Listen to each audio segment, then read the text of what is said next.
는 예수님께서 바리새인의 지도자의 집에 안식일에 식사 손님으로 초대받으신 그 장소를 배경으로 하고 있습니다. 당시 유대 사회에서는 그 장소에 갔을 때에 어떤 자리가 있었고 그 자리마다 어떤 의미가 있었습니다. 식사 자리에서의 좌석 배치는 단순히 편의의 문제가 아니었습니다. 회당이나 공식 식사 자리에서 어디에 앉느냐라고 하는 것이 그 사람의 사회적 위치나 그리고 그 모임 안에서 그 사람의 영향력을 드러내는 것이 되었습니다.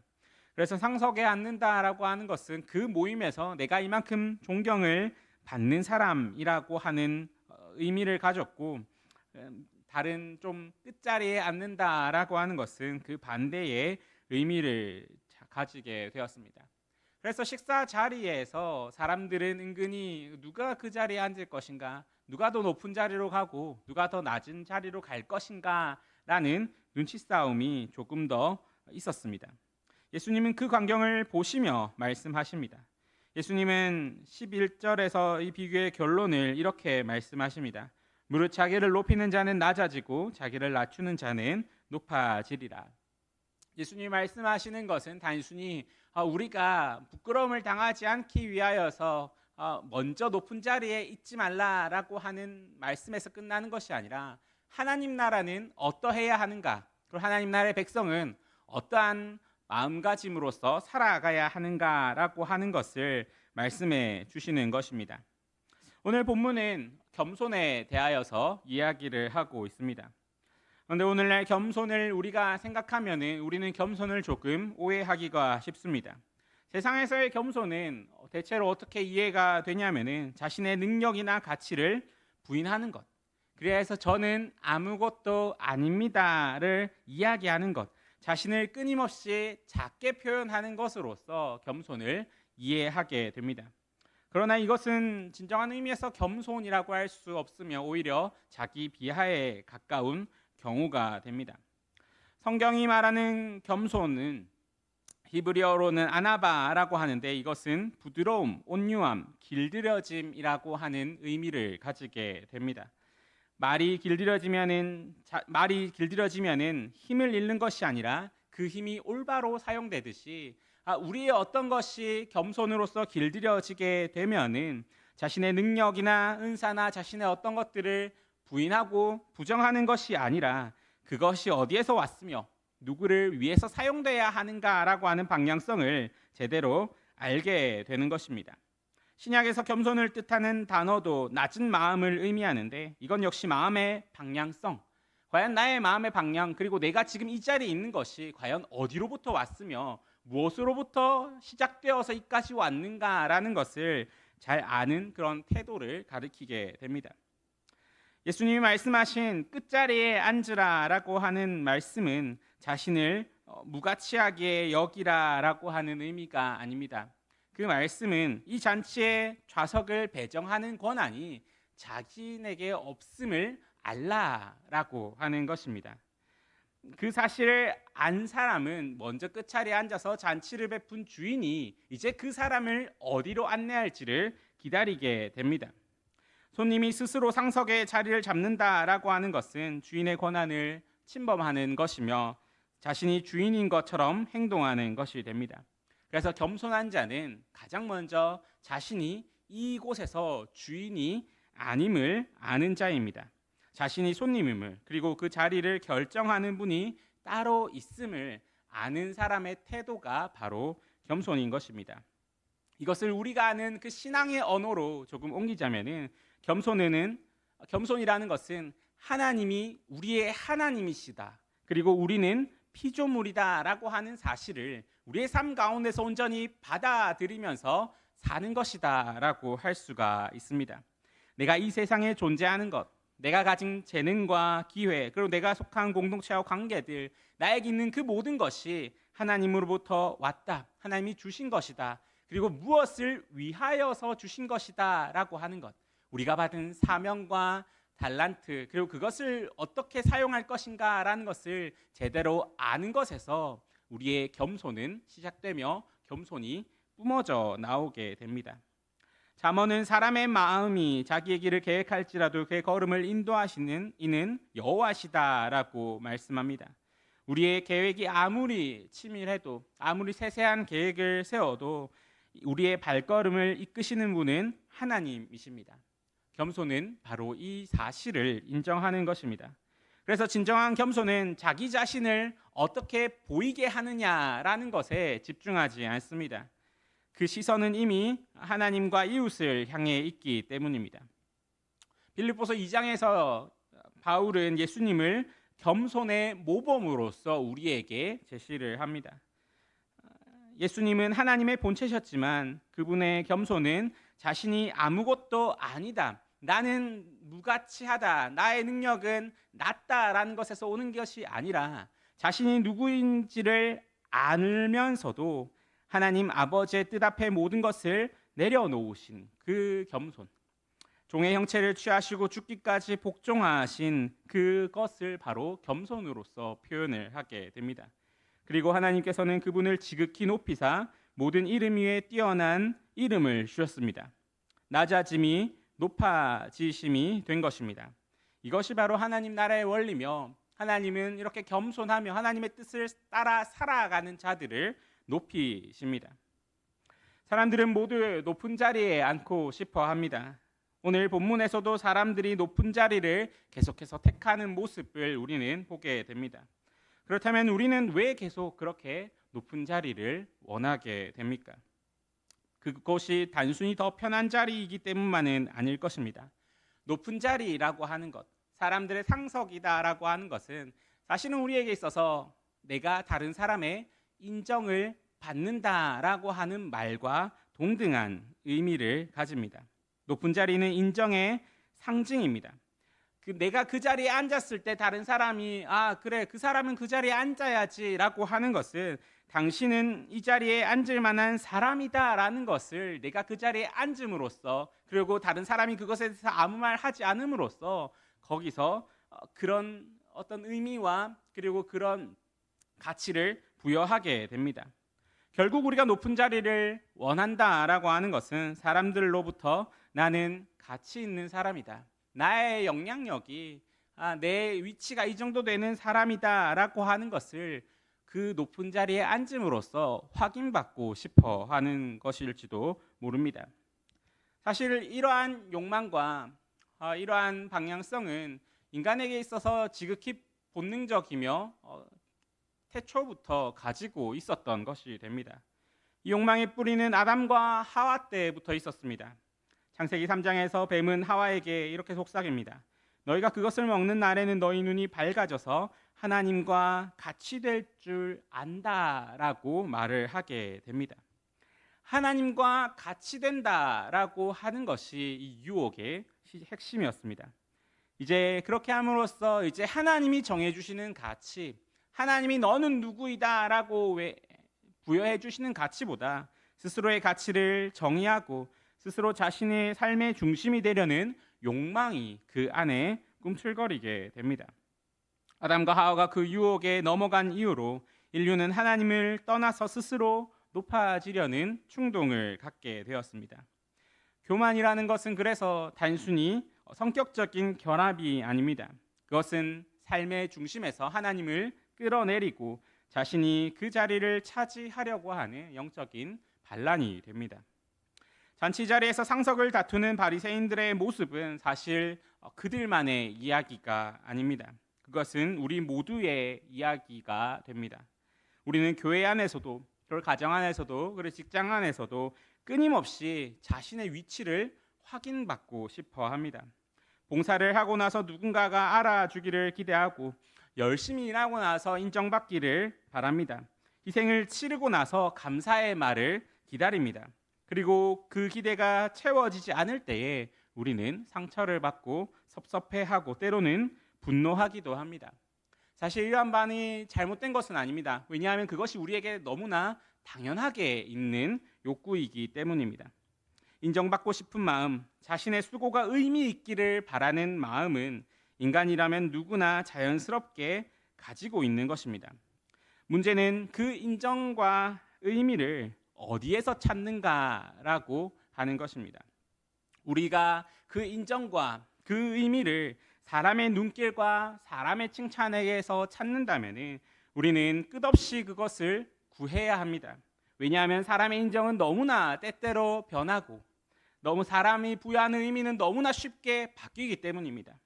오늘 칭찬했던 사람이 내일은 비판할 수도 있고 어제 나를 높이 평가했던 자리가 오늘 내 자리가 아닐 수도 있습니다. 그래서 오늘 내가 한 번 인정받았던 걸로는 우리는 부족해합니다. 그래서 사람의 인정과 사람의 그 어떤 인정함 그리고 그 사람이 어떤 의미를 부여하면서 내가 그것을 찾는 사람은 오늘도 내일도 끊임없이 계속 그 인정을 구하면서 살아가게 됩니다. 이러한 삶을 살아가는 우리에게 예수님은 스스로 높이면 낮아질 것이다 라고 말씀을 하십니다. 사람의 인정에 기대어서 스스로 높이는 자는 그 인정이 사라질 때 반드시 무너지게 됩니다. 사람이 부여한 자리는 사람이 뺏을 수 있기 때문입니다. 하나님이 허락하지 않으신 자리에 스스로 앉은 자는 언젠가 반드시 그 자리에서 내려와야 할 때가 옵니다. 그리고 그 내려옴은 그때 반드시 부끄러움을 동반하게 됩니다. 본문이 정확히 그 단어를 사용하고 있습니다. 반대로 자기를 낮추는 자는 높아질 것이다 라고 말씀을 하십니다. 이 높아짐은 사람이 주는 것이 아닙니다. 하나님께서 주시는 것입니다. 잔치 비유에서 주인이 와서 버치어 올라와서 앉으라 라고 말할 때에 그것은 공동체 전체가 보는 앞에서 이루어지게 됩니다. 그리고 하나님이 부여하시는 그 영광과 그 높아짐에 아무도 딴지를 걸 수가 없게 됩니다. 7절부터 11절까지 손님에게 주신 말씀을 마치신 예수님은 이제 잔치를 베푼 주인에게 말씀을 하십니다. 12절에서 14절은 환대, 내가 어떻게 다른 사람에게 베풀 것인가 라고 하는 것에 관한 가르침인데 이것은 겸손과 연결되어서 이해가 되어집니다. 예수님이 점심이나 저녁이나 베풀거든 벗이나 형제나 친척이나 부한 이웃을 청하지 말라. 두렵건대 그 사람들이 너를 도로 청하여 내게 갚음이 될까 하노라 라고 말씀을 하십니다. 이것은 내 주변에 친한 사람들, 내 가족이나 친구나 이웃을 소홀히 하라라고 하는 뜻이 아닙니다. 예수님이 지금 중심으로 두시는 것은 그 뒤의 문장, 이것이 내게 갚음이 될까 하노라라고 하는 것입니다. 우리가 가까운 사람에게 베푸는 것은 대부분 우리가 의도하든 의도하지 않든 갚음이라는 것이 전제되어 있습니다. 내가 초대하면 언젠가 그 사람도 나를 초대하겠지. 내가 이 사람에게 어떤 선을 베풀었으면 다음에 어떤 상황이 됐을 때 그 사람도 나에게 선을 베풀겠지라고 하는 기대가 오늘 본문이 말하는 갚음입니다. 내가 베풀면 언젠가 돌아올 것이다 라고 하는 계산, 이것은 사실 사랑처럼 보이지만 일종의 거래가 됩니다. 그렇기 때문에 예수님이 대안으로 제시하시는 것은 가난한 자들과 몸 불편한 자들과 저는 자들과 맹인을 청하라라고 하는 것이었습니다. 예수님이 말씀하신 이 사람들은 그냥 단순히 어려운 자들을 넘어서서 그 사회적으로서 배제된 존재였습니다. 그들은 종교적으로도 사회적으로도 주변부에 놓인 사람들이었습니다. 왜 그들을 청해야 합니까? 예수님이 말씀하시는 것은 그들이 갚을 능력이 없으므로, 갚을 것이 없으므로라고 하는 것입니다. 그들을 청함으로써 너의 베풀미, 너의 환대가, 너의 그 선을 행함이 그 갚음이 목적이 있지 않다라고 하는 것을 증명하라라고 하는 것입니다. 갚을 수 없는 자들을 위한 섬김, 즉 우리가 돌아오는 것을 기대하지 않고 베풀 수 있다면은 그 사랑은 거래가 아니라 진짜 사랑으로서 너에게 드러나게 된다. 그리고 그 사랑을 그 하나님의 사랑에서 확인하라라고 하는 것입니다. 로마서 5장 8절은 우리에게 말씀합니다. 우리가 아직 죄인 되었을 때에 그리스도께서 우리를 위하여 죽으심으로 하나님께서 우리에 대한 자신의 사랑을 확증하셨느니라. 하나님이 베푸신 사랑이 바로 이러한 사랑이었습니다. 우리는 하나님께 아무것도 갚을 수 없는 사람이었고 죄 가운데 있었고 하나님과 원수된 상태였습니다. 그런 우리를 위하여서 하나님은 그분의 독생자를 내어 주십니다. 이러한 사랑이 바로 우리 모두가 가지고 있는, 그리고 이미 받은 사랑, 그리고 예수님이 오늘 말씀하시는 갚을 수 없는 자들을 위한 사랑이 됩니다. 우리가 만약에 이웃을 이러한 사랑으로서 사랑할 수 있다면은 우리는 그때 비로소 우리의 사랑이 하나님의 사랑으로부터 왔다라고 하는 것을 증명할 수가 있게 됩니다. 예수님은 계속해서 말씀하십니다. 그리하면은 그리들이 갚을 것이 없으므로 내게 복이 되리니 이는 의인들의 부활 시에 내가 갚음을 받겠음이라. 이 말씀은 우리에게 우리의 사랑이 어떠해야 하는가라고 하는 것을 가르쳐 줍니다.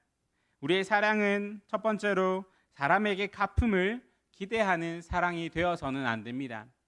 우리가 교회에서, 그리고 가정에서, 직장에서 우리가 하나님의 사랑을 기반으로서, 우리가 어떤 은혜를 받음으로써, 하나님 사랑을 인식함으로써, 하나님의 자녀로서 우리의 어떤 사랑이나 환대나 선을 베풀 때에 그것은 반드시 사람의 어떤 것을 인식하는 것이 아니라 오직 그 사랑에 감동하여 하는 것이 되어야 합니다. 그리고 우리가 그 상황에서 기억해야 하는 것은 그것은 하나님이 반드시 기억하신다라고 하는 것입니다. 사람이 갚지 못하는 것을 하나님께서 갚아주십니다. 우리는 이러한 약속과 하나님의 이러한 말씀을 믿고 우리의 모든 선함과 우리의 모든 사랑을 베풀어야 합니다. 우리의 섬김이 사람들에게 기억되지 않아도 하나님은 한 가지도 잊지 않으십니다. 보이지 않은 곳에서의 헌신과 아무도 모르는 희생과 갚을 수 없는 자를 위한 그 사랑, 그 모든 것을 하나님은 보고 계십니다. 자신의 가치를 사람에 인정해서 어떤 사람의 그 말에서 찾는 사람은 갚을 수 없는 자를 위한 사랑을 할 수가 없습니다. 그 베풀면서 돌아오는 것이 없다면 자신의 가치도 채워지지 않기 때문입니다. 그러나 하나님 앞에서 이미 나는 사랑을 받은 자임을 아는 사람은 다르게 됩니다. 그는 더 이상 사람의 갚음을 통하여서 자신의 가치를 채울 필요가 없습니다. 그래서 갚을 수 없는 자에게도 설사 그것이 나에게 어떤 대가로서 돌아오지 않는다라고 해도 기쁘게 사랑을 베풀 수가 있게 됩니다. 그래서 겸손과 환대는 우리에게 이렇게 이어지게 됩니다. 스스로를 낮출 수 있는 사람은 이미 하나님 앞에서 자신을 아는 사람이며 이미 하나님 앞에서 자신의 자리를 아는 사람이 됩니다. 그래서 그 겸손한 사람만이, 하나님 앞에서 자신을 비추어 본 사람만이 갚음을 기대하지 않고 그 사랑으로 섬길 수 있게 됩니다. 그래서 겸손은 자기 자신을 향한 태도이고 그 겸손은 반드시 환대, 다른 사람을 사랑하고 이웃을 향한 그 사랑으로서 나타나게 되어야 합니다. 이것이 바로 하나님을 아는 사람의 삶, 하나님의 그 사랑을 맛본 하나님의 은혜로 살아가는 자임을 아는 사람의 삶이 됩니다. 이제 이 말씀을 우리의 삶으로 한번 가져와 봅시다. 우리는 어디서 상석을 찾고 있습니까? 어떤 사람은 교회 봉사의 자리에서 그 상석, 높은 자리를 찾게 됩니다.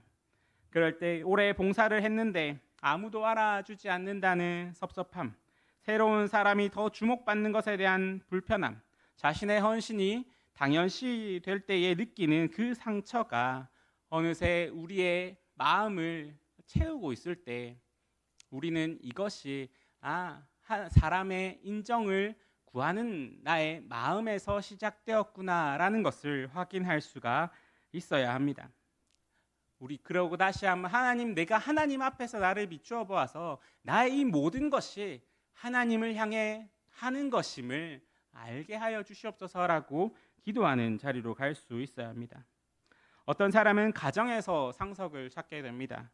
자신의 희생과 수고가 가족들에게 인정받기를 기대합니다.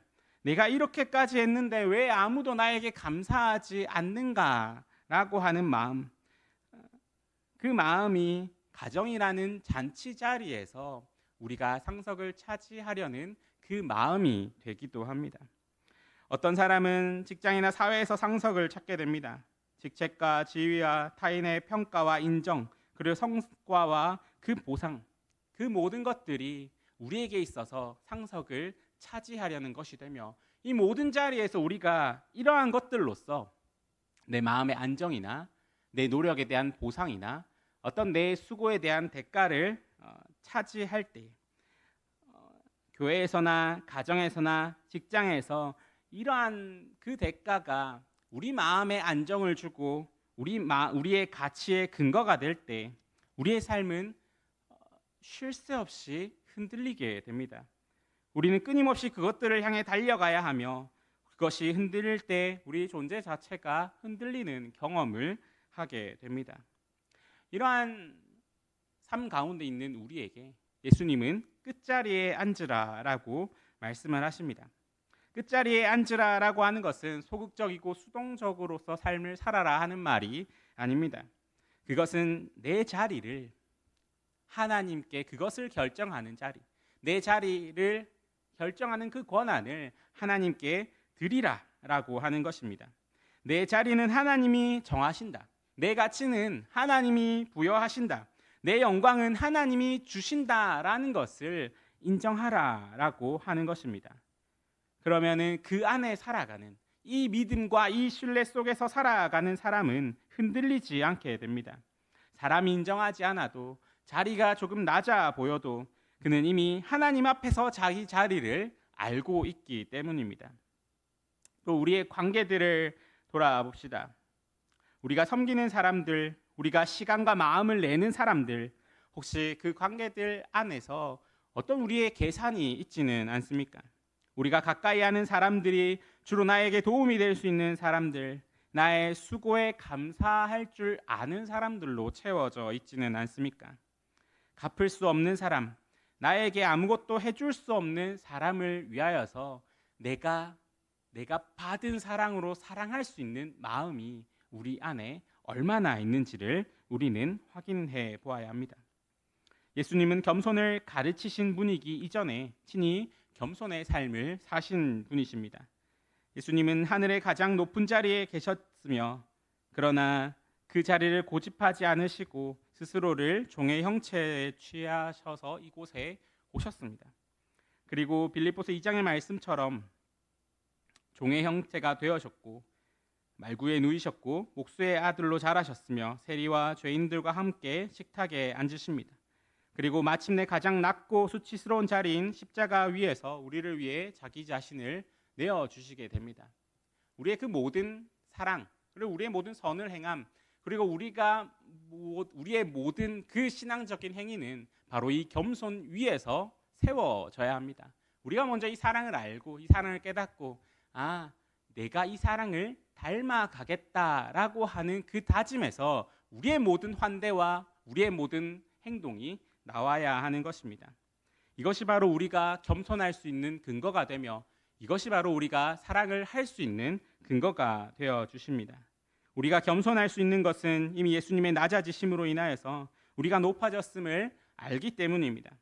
우리가 이미 하나님의 자녀가 되었음을 알고, 이미 영원한 생명을 선물로 받았음을 알고, 이미 그리스도 안에 있음을 알기에 우리는 어떤 자리에 있든지 그것에 신경을 쓰지 않을 수 있으며, 우리가 어떤 자리에 있든지 그 자리를 사람이 어떻게 보는가가 아니라 하나님 앞에서 나는 지금 어디에 있는가를 확인할 수 있는 삶이 되어 줍니다. 우리의 자리는 이미 결정되어 있습니다. 그리고 그 자리는 사람이 뺏을 수 없습니다. 이것을 알 때 우리는 더 이상 사람의 눈길을 향해서 상석으로 달려갈 필요가 없게 됩니다. 하나님이 앉히시는 자리가 어디든 그 자리가 나의 자리이기 때문입니다. 갚지 못하는 자 앞에서도 자유롭게 섬길 수 있습니다.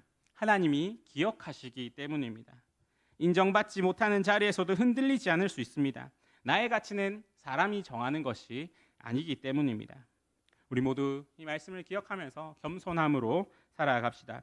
하나님 앞에서 나의 참된 자리를 아는 것, 그리고 그 자리에서 감사하는 것, 그리고 사람에게 갚음을 구하지 않고 이웃을 섬기는 것, 이 겸손한 삶이 하나님이 우리를 높여주시는 삶임을 믿으며 나아갑시다. 그리고 무엇보다 우리를 위해 먼저 가장 낮은 자리로 내려오신 그리스도를 바라보며 그 사랑에 근거하여서 그 사랑 안에서 우리도 기꺼이 낮은 자리에 앉는 저와 여러분이 되기를 간절히 소망합니다. 함께 기도하시겠습니다. 사랑의 하나님 아버지, 오늘 이 말씀 앞에 저희의 마음을 내어 드립니다. 주님, 우리가 얼마나 자주 높은 자리를 향해 달려갔는지, 얼마나 사람의 인정과 칭찬을 갈망하며 분주히 살아왔는지를 고백합니다. 주님, 저에게 참된 겸손을 허락하여 주시옵소서. 하나님 앞에서 우리의 참된 자리를 아는 겸손, 나의 가치가 그리스도 안에서 이미 확증되었음을 믿는 겸손을 허락하여 주시고, 스스로 높아지려는 욕망을 주님 앞에 내려놓게 하여 주시옵소서. 그래서 우리의 모든 살아가는 삶 가운데 오직 우리 주 예수 그리스도를 바라보게 하시고 그 은혜를 힘입어서 살아가는 삶이 되게 인도하여 주시옵소서. 우리를 구원하신 예수 그리스도의 이름으로 기도드립니다. 아멘.